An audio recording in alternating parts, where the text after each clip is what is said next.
ঈদ মুবারক, সবাইকে শুভেচ্ছা জানাচ্ছি বাংলাভিউ টিভির পক্ষ থেকে। সাথে আছি আমি আন্নামা চৌধুরী। আজকে আমরা নিয়ে আসছি আরেকটি নতুন প্রোগ্রাম, প্রবাসীদের ঈদ আনন্দ। প্রবাসীরাই তাদের পরিশ্রম দিয়ে আমাদেরকে আনন্দ দিয়ে বাঁচিয়ে রাখেন, দেশে টাকা পাঠিয়ে আমাদেরকে সচল রাখেন। তো আজকে আমাদের সাথে আছেন দুজন প্রবাসী। তো আমি তাদেরকে পরিচয় করিয়ে দিব। আমার ডান পাশে আছেন ইউএই প্রবাসী, মধ্যপ্রাচ্যের দুবাইতে থাকেন আব্দুল জলিল চৌধুরী, এবং আমার বাম পাশে আছেন ইউকে প্রবাসী জাহেদ হোসেন চৌধুরী। তো আমরা আজকে ওনাদের সাথে আলাপ করব, আমরা ওনাদের প্রবাস জীবনের বিভিন্ন অভিজ্ঞতা সম্বন্ধে জানবো, এবং ওনাদের যে প্রবাসে যে ঈদ কেমন হয় এবং শৈশবের ঈদ সম্বন্ধে জানবো। তো প্রথমে আমি বাম পাশে চলে যাচ্ছি। তো আপনি কেমন আছেন, কবে দেশে এসেছেন? হ্যাঁ, আলহামদুলিল্লাহ আমি ভালো আছি। দেশে আসছি 3 রমজান। আচ্ছা, 3 রমজানে দেশে আসছেন। আসছি তো দেশে কতদিনের জন্য এসেছেন?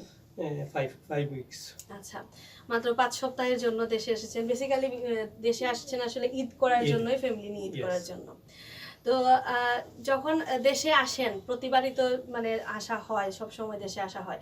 তো মানে ঈদের জন্য কি আলাদা কোনো টার্গেট থাকে যে না ঈদে আসবো বা ঈদ করবো এরকম? না, এইবার আমার টার্গেট হইলো যে আমার মা তো দেশে, মা ভাই বোন আছেন, তারা লইয়া ঈদ করবো। আমার ফ্যামিলি তো ইংল্যান্ডে। আচ্ছা, আসার সময় আবার উমরা করে বাংলাদেশে আসছি। আচ্ছা, বহুত বছর হয়ে যায়। লাস্ট কবে ঈদ করছিলেন? রোজার ঈদ লাস্ট কবে করছিলেন? কি বাংলাদেশে? হ্যাঁ, বাংলাদেশে। 25-30 বছর। মানে 25-30 বছর পরে রোজার ঈদ করতে আসছেন এইবার দেশে। তো আমি এবার এখন আমার ডান পাশে চলে যাব। তো আপনি কেমন আছেন? আলহামদুলিল্লাহ ভালো আছি। আচ্ছা, সবাইকে ঈদ শুভেচ্ছা, বাংলাভিউকে ঈদের শুভেচ্ছা এবং দর্শক বৃন্দকে ঈদের শুভেচ্ছা এবং ঈদ মুবারক। আচ্ছা। তো ঈদের তো আসলেন, তো দেশে কবে আসছেন? দেশে আসছি এই মাসের চলিত মাসের 8 তারিখে আমি দেশে আসছি। আচ্ছা, তো দেশে আসছেন, দেশে কি এবারে মানে ওনার মতোই প্রশ্ন, সেম প্রশ্ন, যে টার্গেট ছিল এবার রোজার ঈদ করবেন এবং লাস্ট রোজার ঈদ আমার তো কবে এরকম করেছিলেন? টার্গেট ছিল না। আমার প্রায় 7-8 বছর আগে আমি রোজার ঈদ বাংলাদেশে করেছিলাম। আচ্ছা, অনেকদিন যাবত কিন্তু বড় ঈদ করছি অনেক সময়, কুরবানির কিন্তু ঈদ। কুরবানির ঈদ হয়েছে কিন্তু এইটা হয় নাই। আচ্ছা, তো রোজার যাই ঈদ। অনেকদিন পরে ঈদ, তো ঈদের পাশাপাশি অন্য অন্য প্রবলেম ছিল, তাই এসেছিলাম দেশে। আচ্ছা, তারপরেও ঈদের একটা আনন্দ উপভোগ করতেছি। মাশাআল্লাহ, ভালো সবাইকে নিয়ে ঈদ মানে একটা বিশেষ করে এক্সট্রা একটা ঈদের তো খুশি আছে, তারপরে হচ্ছে দেশে রমজান, দেশে রোজা রাখা, দেশের ইফতার আলাদা একটা আমেজ সৃষ্টি করে। তো আবার আপনার কাছে প্রশ্ন করছি যে ঈদে যখন দুবাইতে যখন থাকেন, দুবাইতে তো আলাদা একটা প্রবাহ, আরব কান্ট্রি, রমজানের অন্য ধরনের একটা সবসময় অন্য ধরনের একটা প্রবাহ থাকে। তো রোজার সময় যখন আপনারা দুবাইতে থাকেন, তখনকার যে রমজানের সময়গুলো, আপনাদের সময়টা কিভাবে অতিবাহিত হয়? আচ্ছা, প্রথমেই জিজ্ঞেস করি, আপনি দুবাইতে কিসে আছেন? আমি দুবাইতে একটা কোম্পানিতে জব করি। আমার ইয়ে হলো কোয়ান্টিটি সার্ভেয়ার, আচ্ছা, সংক্ষেপে কিউএস। আচ্ছা, আচ্ছা, তো আমি অনেকদিন যাবত আছি দুবাইতে, প্রায় 41 বছর। আচ্ছা, তো ঈদের যে আনন্দটা, যারা এখানে দুইটা বিভাগ আছে, আচ্ছা, একটা হইলো ফ্যামিলি ম্যান আর একটা হইলো ব্যাচেলার। আমরা স্বাভাবিকত ব্যাচেলার বলি ওদেরকে। তো মানে ফ্যামিলি ম্যান যারা যারা ছাড়া ওই দেশে থাকেন, কারণ দুবাইতে তো সবাই ফ্যামিলি নেওয়া সম্ভব হয় না, যারা ব্যাচেলার আছেন তাদের হচ্ছে ব্যাচেলার। এদেরকেই ব্যাচেলার বলি। তো এদের আনন্দটা আসলে তেমন একটা, এরা অনেক সময় সব সময় চায় তাদের ফ্যামিলিকে আনন্দ দেওয়ার, মা বাপ ভাই বোন এদেরকে আনন্দ দেওয়া এদের মুখ্য উদ্দেশ্য।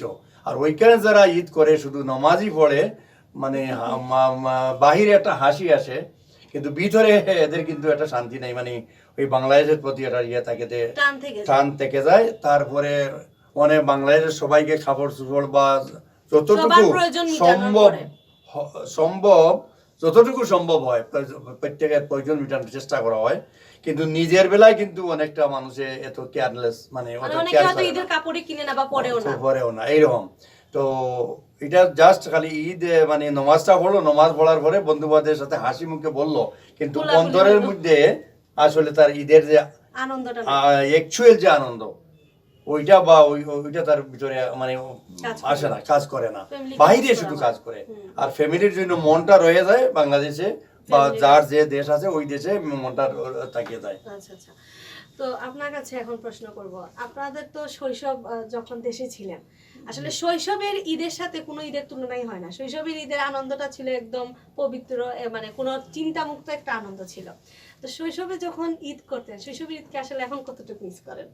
শৈশবের ঈদ তো বলতে গেলে মানে এটা তো আর ঘুরিয়ে আসবে না, হুম, কিন্তু শৈশবের যে আনন্দ, আগাম ঈদ যে কবে আসবে এটা একটা ফিলিং সব সময় সবার মাঝেই থাকে।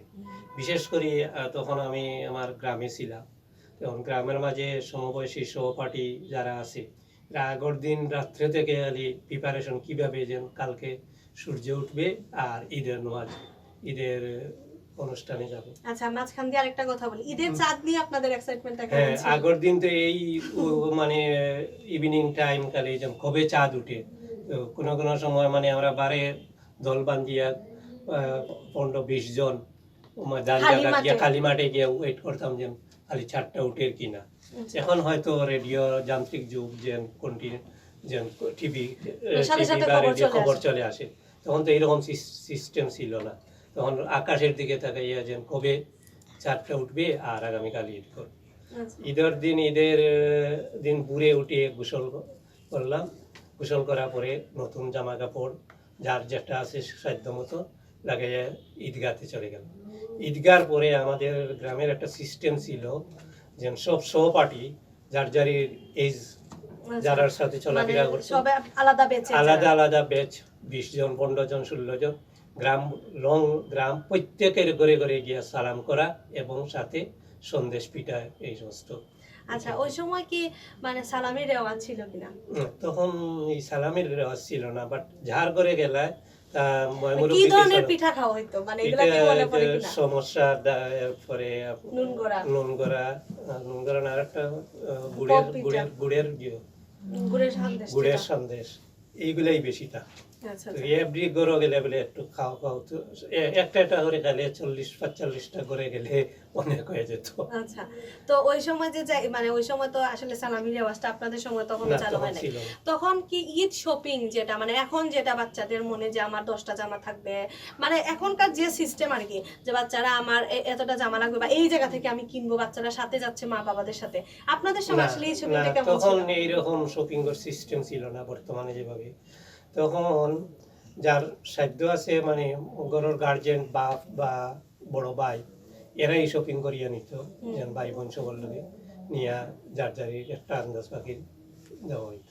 আচ্ছা, তো ওই সময় কি এটা ছিল নাকি, আমি যতটুকু জানি যে তখনকার সময় রেডিমেড কাপড়ের অনেক ডিমান্ড ছিল বা পাওয়া যাইতো না, তখন কি মানে তখন আপনারা এই একটা সুন্দর তখন প্রশ্ন। কি আপনারা কি মানে দর্জির কাছে যাইতেন না মা চাচিরাই সেলাই করে না দিতেন? না, এটা সুন্দর একটা প্রশ্ন। এখন যেভাবে রেডিমেড গিয়ে যেন তোমার সাইজ ইচ্ছা মতো পাওয়া যায়। ইচ্ছা মতো যে কোনো মুহূর্তে কিনতে পারে, তখন কিন্তু অন্তত 15 দিন আগে কাপড়গুলা কিনা হতো। আচ্ছা, কাপড়গুলা কিনে দর্জি করে দেওয়া হইতো, দর্জি করে দেওয়া পরে এরপরে এগুলা এমন কোন সময় হয়েছে যে দর্জি ঈদের রাতে দিছে কাপড় ঈদের এনে? রাতে গিয়ে মানে ফজরের আগে ওয়েট করিয়া ইলো গেছে যে কাপড় লইয়া তখন ঘরে গেছি। আচ্ছা আচ্ছা, তো এখন আপনার কাছে জিজ্ঞেস করবো, আপনার শৈশবের ঈদ কেমন ছিল এবং ঈদের কোন স্মৃতি এখনো মানে নাড়া দেয় মনে? সবচেয়ে বেশি নাড়া দেয় ওইটাই যে আমাদের মা বাপ বলে দিতেন যে সব আগে যে গোসল করবে এটা জমজমের পানিতে গোসল করবে। আচ্ছা। ওইটা এইটাই আনন্দ, মানে কার আগে কে যাইতে পারে, একটা মানে কম্পিটিশন। শীতের মধ্যেও পুকুরে, শীতের মধ্যে মানে কম্পিটিশনটা এইরকম কম্পিটিশন, এটার মানে তুলনা হয় না, মানে কার আগে কে কারোর বলা বলি নাই, সোজা মানে কে আগে যাইতে পারে পুকুর পারে। তখন ওই টিউবওয়েল এইগুলোর সময় ইয়ে ছিল না, প্রচলন ছিল না, আমরা পুকুরে যাইয়া গোসল করতাম। আচ্ছা, তো পুকুরে যখন যাইতাম তো দেখতাম সবার আগে যে যাবে সে মানে একটা প্রাইজ, মানে মানে একটা ঈদের দিনের সবচেয়ে বড় পুরস্কার, সারপ্রাইজ একটা যেমন হয়ে গেল, সে প্রথম বললো আমি প্রথম গোসল করছি, আচ্ছা। এটা হলো প্রথম আনন্দ। আচ্ছা। এই 2 নম্বর হলো আমরা সবসময় মানে ছোট সময় আমরা খেলার একটা আয়োজন করতাম, আচ্ছা। গ্রাম ভিত্তিক ফাড়া ভিত্তিক হইতো, আগে হয়ে যেত, আর পরে মানে আমরা নিতাম যে গ্রাম ভিত্তিক, মানে আরেকটা যারা গ্রাম পাড়ায় আরেকটা চ্যাম্পিয়ন হইলো, তাদের সাথে গ্রামে গ্রামে খেলা। সিজনেবল মনে করে সিজনেবল, মানে এক এক সিজনের এক একটা খেলা আছে। যেমন ফুটবল ডিসেম্বর জানুয়ারি এই সময় হয়, তো ওই সময় হইলে ফুটবলের কম্পিটিশন, তো ওই গ্রামে খেলা হইতো। তারপরে অনেক সময় আছিল এটার আমরা সিলেটি ভাষায় বলে বিশাল মাইল, মানে ইয়ে লড়াই আর কি। মহিষের না মধ্যে না না মহিষ না, এটা সাড়ে সাড়ে লড়াই, সাড়ে লড়াই, আচ্ছা ষাঁড় লড়াই। এইগুলো উপভোগ করতাম। 2 নম্বর হইলো যে কারো ঘরে গেলে নিজের যে মানে একেবারে ক্লোজ যারা রিলেটিভ এরা সালাম করলে তখন বড় আনন্দ লাগতো। কেউ 8 আনা বা 1 টাকা দিতাম, ই 8 আনা আর 1 টাকার উপরে মনে আচ্ছা আকর্ষণ তখন ছিল। যে 8 আনা 1 টাকা অনেক পাইতেন, খুশি। এখনকার এখন মানে আগেরকার যে 1 টাকা এখনকার 1000 টাকা সমান ও আপনাদের যে সময়, তো তখন 1 টাকা গুলা কয়েনগুলা জমিয়ে কি করতেন, মানে মার কাছে নিয়ে দিতেন না এগুলা দিয়ে বিভিন্ন শপিং না, কেনাকাটি করতেন? না ঈদের দিন তো যা পাইতাম মানে ওই যে মার্কেটে যাইয়া সব বর্ষ বর্ষ কইরা খাওয়া মানে দাওয়া। আইসক্রিম ছিল, আমাদের সময় আইসক্রিম ছিল কিন্তু এত উন্নত মানের না, আর ওই যে ছিল ডাব্বার আর কি। মধ্যে ছিল মাত্র 2 আনা ছিল একটা আইসক্রিম। আইসক্রিম আইসক্রিমটা খাইয়া একদম মানে টাকাটা শেষ করে দিতাম। এইগুলো অনেক স্মৃতি, আরো স্মৃতি আছে, যেমন একজন আরেকজনের বাড়িতে বন্ধু বান্ধবের সাথে যাওয়া আসা, খেলাধুলার প্রতিযোগিতা, সিজনেবল, কোন সময় কবাডি, কোন সময় কবাডি মানে হাডুডুডু, হাডুডু। আর কোন সময় ফুটবল, কোন সময় ব্যাডমিন্টন, সিজনেবল আর কি। যে মানে খেলাটা- এইটা হলো ঈদের নামাজের ঈদের পরে সময় অনুযায়ী বিকাল বেলায় মানে এই আনন্দটা আপনার উপভোগ করতাম। আচ্ছা, আর আবার আপনাকেও সেম প্রশ্ন করি যে ঈদের যে শপিং গুলা তখন কি কিরকম ছিল, যে ওই মানে দর্জি বানায়া দিতেন না আপনারা গিয়ে রেডিমেড তো ছিলই না, দর্জি বানায়া দিতেন বা ঈদের আগে আগেই কিনা লাগতো, নাকি তখন বলা হতো যে না আচ্ছা একটু পরে দিচ্ছি, এরকম কি সিস্টেম ছিল? না ওই সময় রেডিমেড ছিল, কিন্তু তখনকার মানুষে রেডিমেড বলতো না, রেডিমেড বলাটা হলো ইংলিশ রেডিমেড, আচ্ছা কিন্তু তখন কেউ বলতো টনখা। তো টনখা যে জিনিসটা এটা মানে বাচ্চাদেরও পছন্দ ছিল না, আচ্ছা মানে টনখা একেবারে গরিব ফ্যামিলি যারা এরা টনখা কাপড় কিনতো, বাজার থেকে নিল 1 টাকা 2 টাকায় শার্ট পাওয়া যাইতো, মানে 2 টাকা 1.5 টাকা ওইরকম মানে ইয়েটা ছিল আর কি। তো টনখা কাপড় বই মানে বলা এটা হতো। এত ভালো না আর কি। এত ভালো না। আর আমরা স্বাভাবিকত কাপড় ক্রয় করার পরে টেইলারের কাছে দিতাম এবং তারে মানে খুব প্রেশার দিতাম যে তুমি ঈদের কমপক্ষে 2-3 দিন আগে দিতে হবে। অনেক সময় লেট করে ফেলে, অনেক সময় ঈদের আগ মুহূর্ত দিছে, সকালে আইনেও দিছে কাপড়টা। নমাজ তো মানে ইয়ের রমজানের ঈদের যদি হয় নমাজ হয়, তখনকার সময় 9:30 বা 10টায় ঈদের জমাত হইত। কারণ জমাতটা কয়েকটা মহল্লা নিয়ে এক জায়গায় মানুষ জড়ো হতো, জড়ো হওয়ার পরে নমাজ হইতো, একটু টাইম ছিল বেশি, 9:30 থেকে 10টা। আর কুরবানির ঈদ হলে একটু আগে না, অনেক আগে, 8টা মানে 8:30 9টার ভিতরে জমাত শেষ, মানে কুরবানি দিবে এরকম। তো আপনার কাছে আবার আরেকটা প্রশ্ন করি, যে ওই সময় তো মানে ঈদের যে একটা আমেজ ছিল, আপনারা যাইতেন সবকিছু, ওইটা তো মনে করেন একটা টিন এইজের সময় বা এরকম, যখন কলেজে উঠলেন আপনারা, মানে কলেজে পড়লেন বা ভার্সিটিতে পড়লেন, তখন যখন যে ঈদের সময় বাড়ি যাইতেন, তখন কি মানে নিজেরটা কেনার আগে ভাই বোন বা মা বাবার জন্য কেনার ওই আনন্দটা কাজ করতো নাকি না, মানে কিরকম লাগতো আর কি সময়টা? এটা যখন কলেজও বা চাকরি লাইফে ঢুকলাম, তখন তো ঈদের আগে মানে সবর লাগি একটা না একটা কিছু লোক গিফট কিনা হইতো। গিফট বলতে আর মনে করেন বোন থাকলে বোনের লাগি সেলোয়ার কামিজ, বাইর লাগি শার্ট পাঞ্জাবি, নিজের মা বাপর লাগে শাড়ি বা একটা পাঞ্জাবি। তো এগুলাকে নিয়ে আর ঈদের আগে যে মানে বাংলাদেশের যেখানেই থাকি না কেন, যেন একটা টার্গেট থাকতো যেন গ্রামে যাই, মানে ঈদটা আমার গ্রামে করতে হবে। আর বিশেষ করে আর এই গ্রামও করার আত্মীয় স্বজন পয়লা তো ফ্যামিলি সব মেম্বার পাইলাম, সেকেন্ড হইলো গিয়া আমরা গ্রামটা খুবই বড়, তো বাংলাদেশ হোক আর বিদেশ হোক অনেকেই টার্গেট করিয়া যেন ঈদটা বাড়িতে করবো। তখন অনেকের লগে হয়তো 5-7 বছরের মাঝে দেখা হয়েছে না আত্মীয় স্বজন বা ফ্রেন্ড বন্ধু, ঈদ উপলক্ষে সব সমাগত হইলাম, দেখা হইল, ওটারই বেশি যে। তাছাড়া আমার ছাত্র লাইফেও আরেকটা জিও আসলো, আমরা ওন একটা জিও আছে, ঈদগাহ আছে। তো ঈদগাহটা আমি বিশেষ করে আমি আর আরো আমার গ্রামের 2জন আমরা একটা সমিতি বসলাম, এটা হইলো গ্রাজুয়েট সমিতি, মানে চাকরি লাইফের কথা বলতেছি।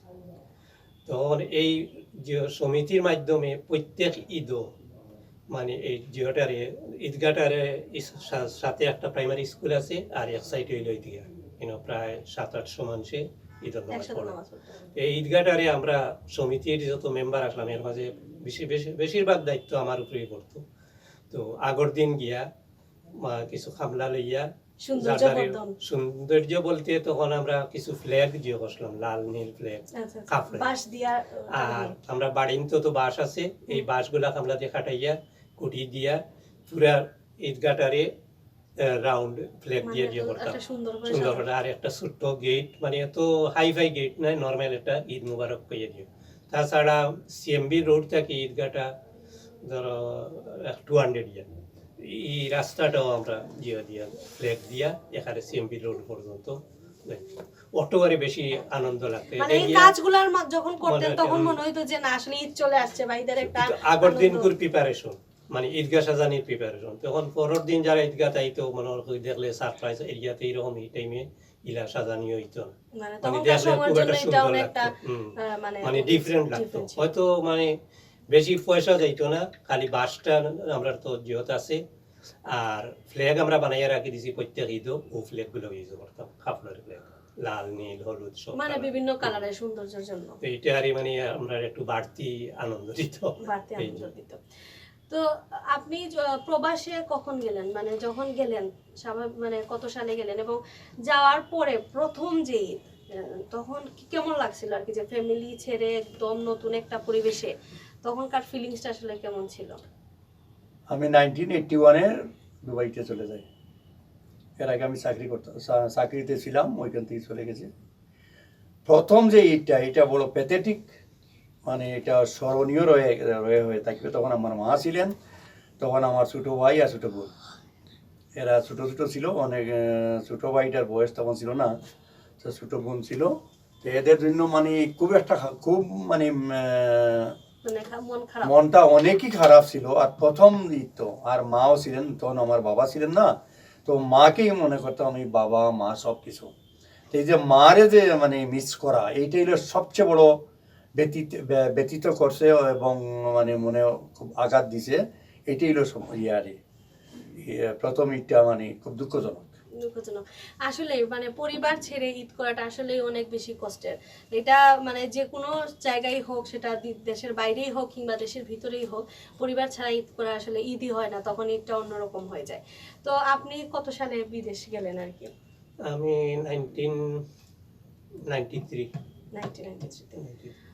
তো 93-তে যখন বিদেশ গেলেন, আপনি তো ফ্যামিলি আপনার আছেন, তো ওইখানে আপনার ফ্যামিলি আছেন, তখন মানে স্বাভাবিক এটাও নতুন পরিবার, কিন্তু বড় পরিবার, তো বড় পরিবারের বড় অংশটা মা বাবা ভাই বোন সবাই দেশে।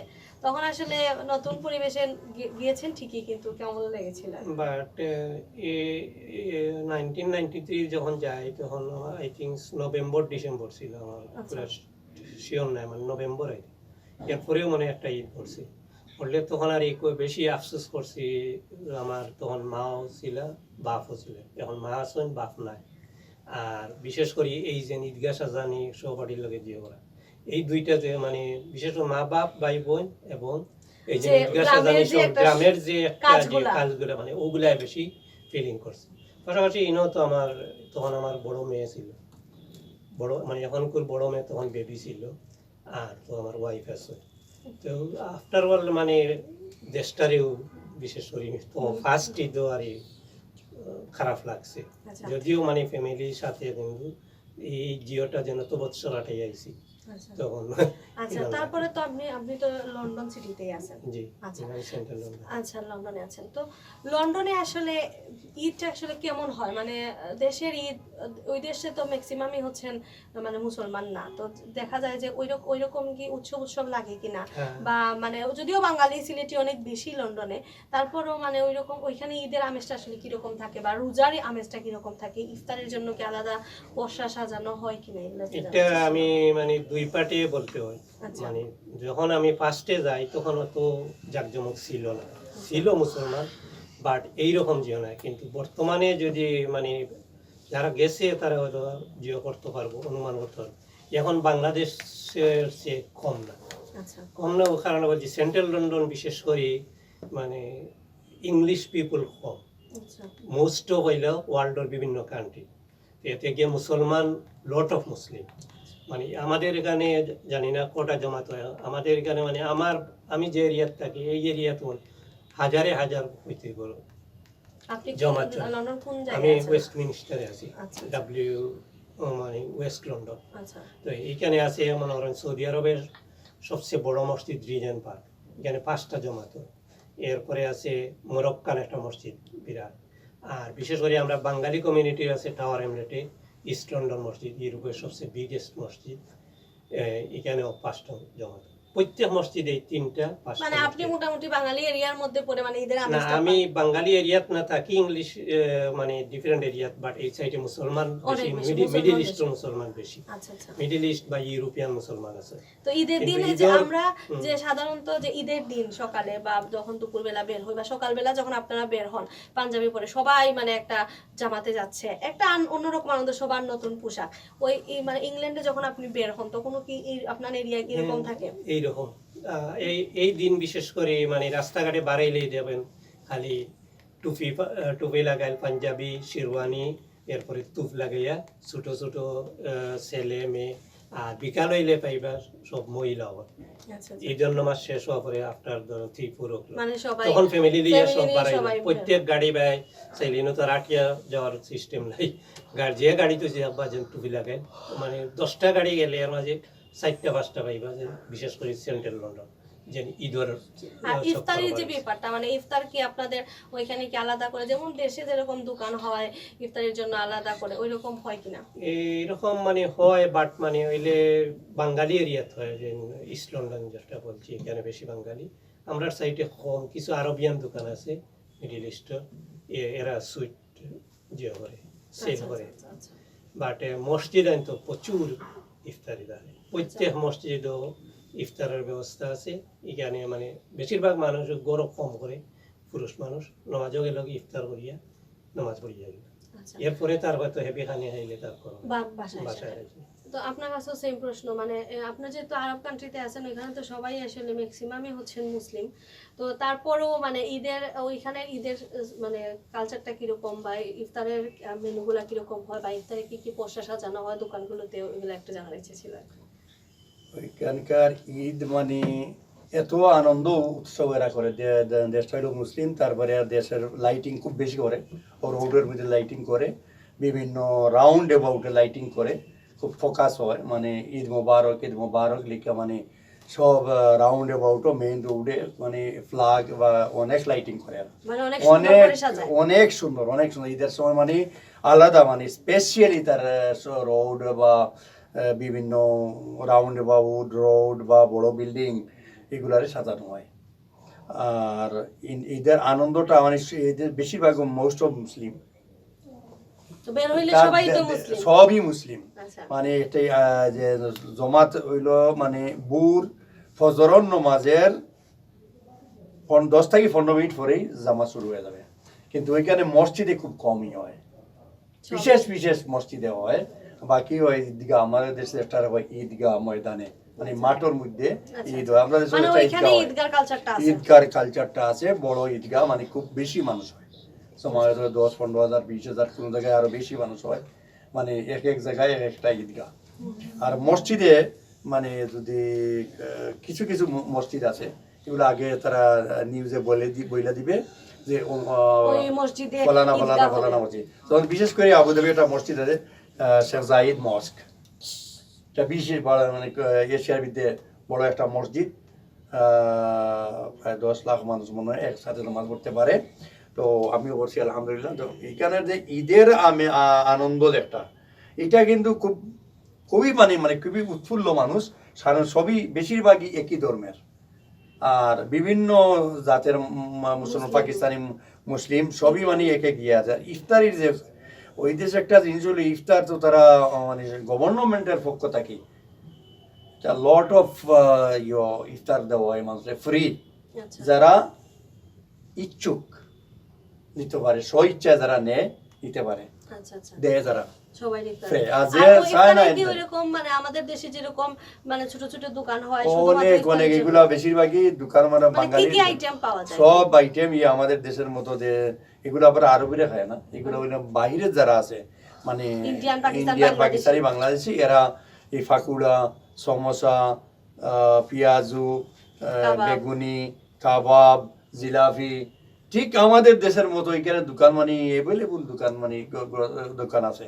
আচ্ছা। ক্যাফটেরিয়া ছোট ছোট বা ইফতার পার্টিগুলোও হয় এখানে। ইফতার পার্টি বড় বড়, হ্যাঁ ইফতার পার্টি রমজানের 15 রোজার পর থেকে প্রায় ইফতার পার্টি থাকে, প্রায় ইফতার পার্টি থাকে, government non government public sector বিভিন্ন অফিস কোম্পানি। অফিস আদালত মানে ওইখানে যে মানে রোজার আলাদা মানে একটা না সুন্দর- রোজার সময় মানে মিডল ইস্টে একটা মানে দুবাইতে হইলো রোজার আনন্দটা মানে বৎসরের আলাদা একটা আনন্দ, আর আলাদা আনন্দ মানে এটা রমজান মাস আইলে মার্কেট পুরা রাইট খোলা থাকবে, তারপরে বিশ্বযন্ত্রের পরে প্রত্যেক মসজিদ খোলা থাকবে, মসজিদের ভিতরে এরা ইয়ে করবে, ওইটার কিয়ামুল লাইলা, মানে প্রত্যেক মসজিদে কিয়ামুল লাইলা পড়া হবে, এইটাও একটা আনন্দ মুসলমানের জন্য, কিয়ামুল লাইলা জমাতে পড়া।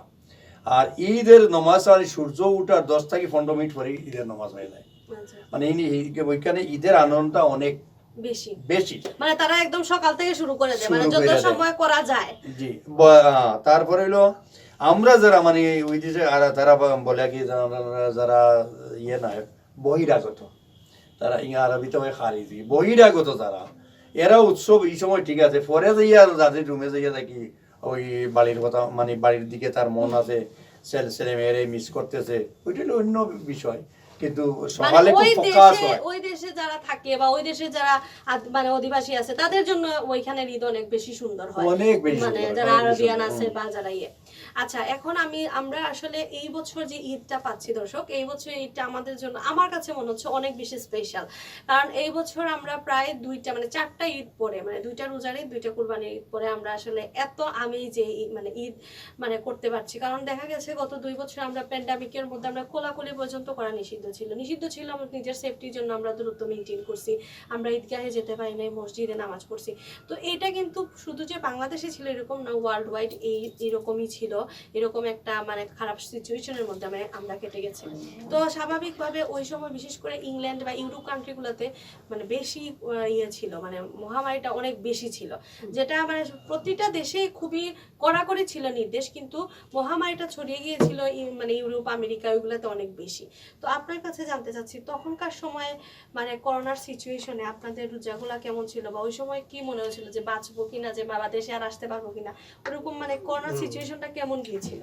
করোনার টাইমে তো বিশেষ করে ইংল্যান্ডের অবস্থা খুবই খারাপ ছিল, আপনারা তো নিউজে দেখছেন, তখন আমরা মসজিদগুলো অলমোস্ট বন্ধ ছিল, আচ্ছা, এটা মানে খুব লোকাই সাফাইয়া 2-4 জনে হয়তো দিয়ে করছে, মসজিদে যাওয়া নাই, আচ্ছা, যার যারই গরম পড়তা, এরপরে তো ডিস্টেন্স বজায় রাখিয়ে চলতে হইব।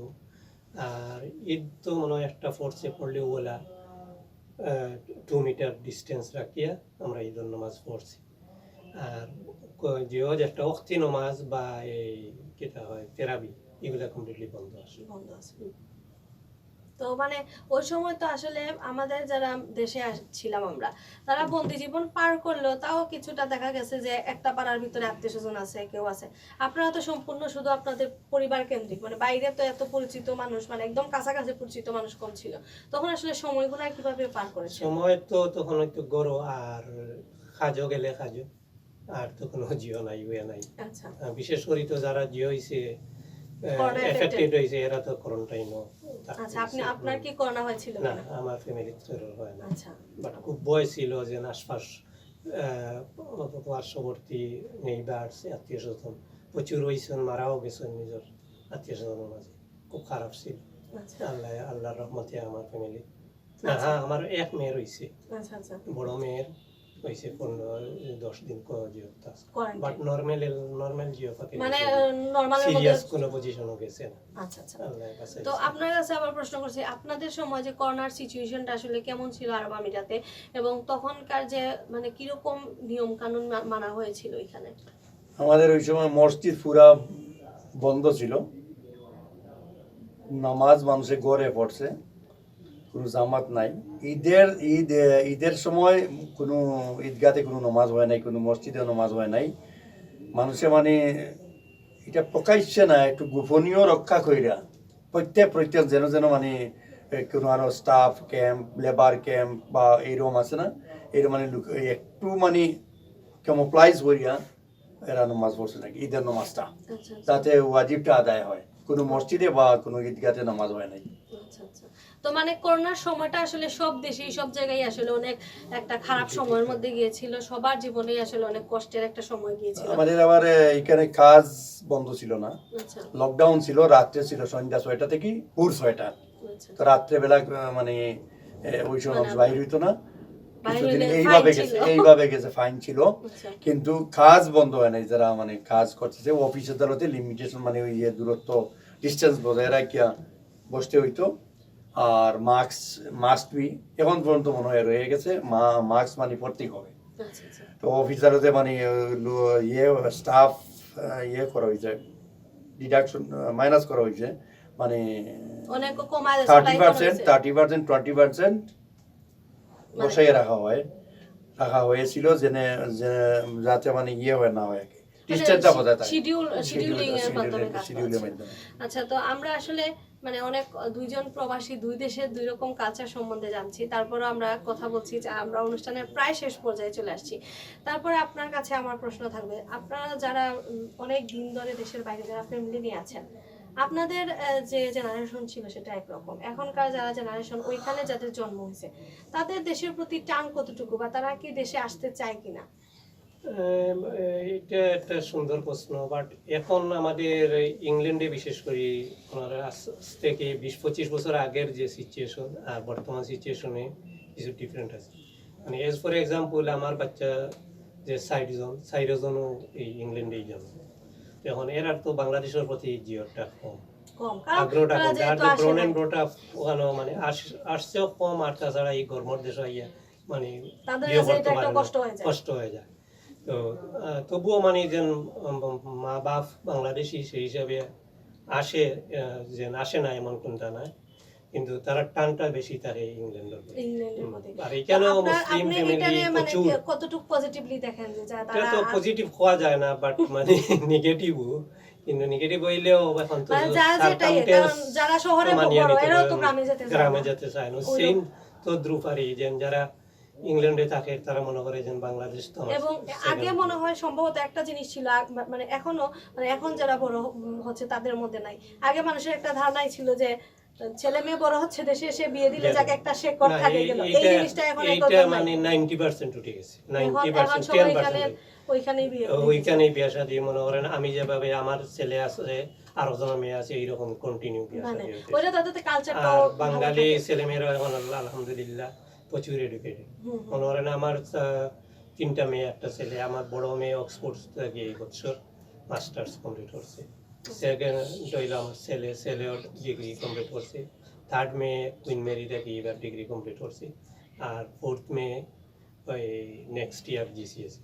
আচ্ছা আচ্ছা। তো আমার দিনে মানে সবার ছেলে মেয়ে এডুকেটেড হচ্ছে, অসুবিধা হচ্ছে না, মানে বহুত আগে কিন্তু এটা প্রবলেম ছিল।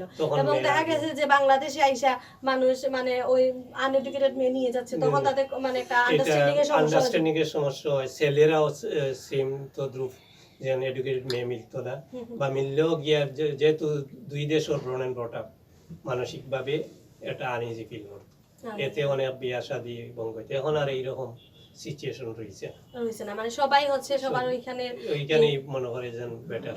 তো আপনার ইংল্যান্ডের ফ্যামিলিতে হচ্ছে আপনার 4 জন ছেলে মেয়ে আছেন। আচ্ছা আচ্ছা। তো এখন আপনার কাছে আসি, তো এইবার তো দেশে আসছেন, তো দেশে আসার পরে আসলে আপনাদের সময় একটা ঈদ ছিল, আপনারা বাইরে একটা ঈদ ছিলেন, এইবার যখন দেশে আসলেন তখন দেশে কি কি পরিবর্তন দেখতে পাচ্ছেন এবং কোনগুলা পজিটিভ লাগতেছে আর কোনগুলা নেগেটিভ লাগতেছে?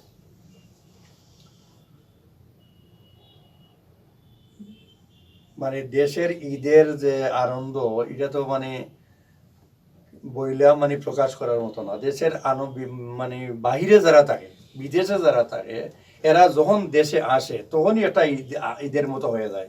আর ঈদের দিন এটা হইলো এক্সট্রা অর্ডিনারি একটা আনন্দ, এক্সট্রা আনন্দ, যেটা মানে বলার মতো নয়। যারা নর্মালি যারা দেশে থাকে তাদের একটা অবস্থা আছে, তাদের ঈদ আর বিদেশ থেকে আসার পরে ফ্যামিলি নিয়ে একটা ঈদ অনেকটা ডিফারেন্স। আচ্ছা, তো আপনার কাছে মানে এই যে 10 বছর পরে প্রায় ঈদ করতেছেন বললেন, তো 10 বছর আগের ঈদ বা এখনকার ঈদের মধ্যে মানুষের মানে কি ধরনের চেঞ্জ আসছে আপনার মনে হয়? চেঞ্জিং তো খুব একটা দেখতেছি না, মানে একটি চেঞ্জিং বেশি।